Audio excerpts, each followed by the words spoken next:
Hiya Dan, super session today, big improvement on yesterday's work. Just to recap on what we were discussing. First of all, setup, absolutely superb. Look at that setup compared to Charlie Wee's on the bottom right.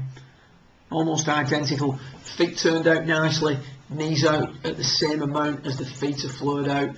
Good hand positioning, not too much tilting back on your right side, nice and centred.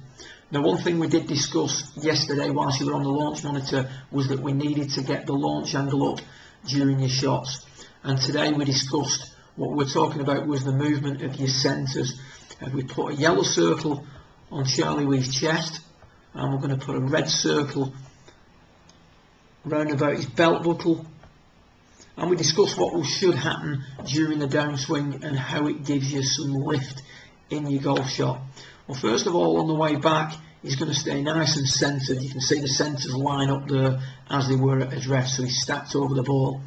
During the downswing, what we're now going to get is we're going to try and get the lower centre to work towards the target.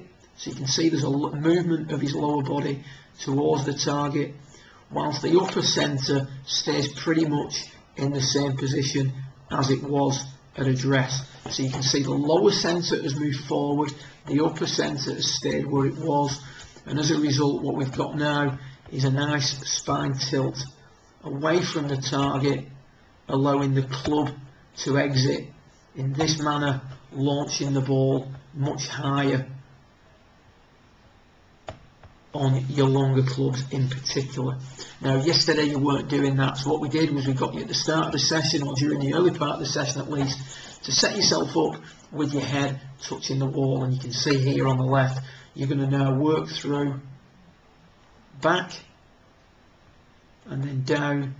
The head staying on that pillar is stabilising your upper centre, and you can see there that in order to swing the arms through and keep them straight, we've got to keep this lower centre here moving out towards the target during the early part of the downswing. Now, we did discuss the correct way to do this drill was to actually swing back to about waist level and then try to swing back down through to about chest height, keeping the arms straight. So a little bit backswing, a little bit of a backswing, and then swing through to chest height, keeping the arms straight. That's going to help give us a much better launch angle. If we watch Charlie Wee do that, we can see again, if we take him back to his address position,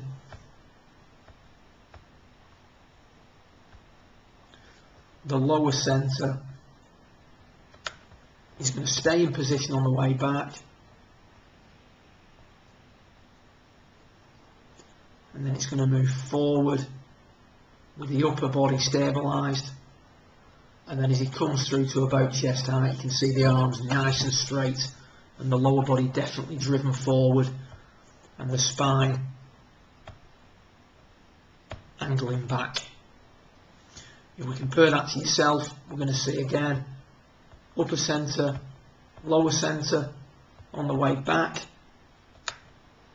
There's still a tendency to drift off the ball a little bit, but nowhere near as much as there used to be. Now as we're coming down, we're going to get that lower centre. This is towards the end of your session. Great move forward with your lower body. See the left knee working out in front of the left foot. Now as you come through, super spine tilt. However, the arms just collapse at that point. You can see there that the arms don't carry on extending. And as you do that, the club will tend to work left across the ball. And if you're not careful, you can pull hook it or slice the ball to the right. But overall, big improvement. So what we're looking for is what we see here with Charlie Wee. I'm just going to bring this onto the main screen. As we start down, we want the lower centre to move forward, the upper centre to stay in position, and the arms to extend through to chest height. Good luck with it, keep up the good work. We're going to get you booked in now for a couple of weeks' time, and we're really going to hammer it before the start of the season. Well done.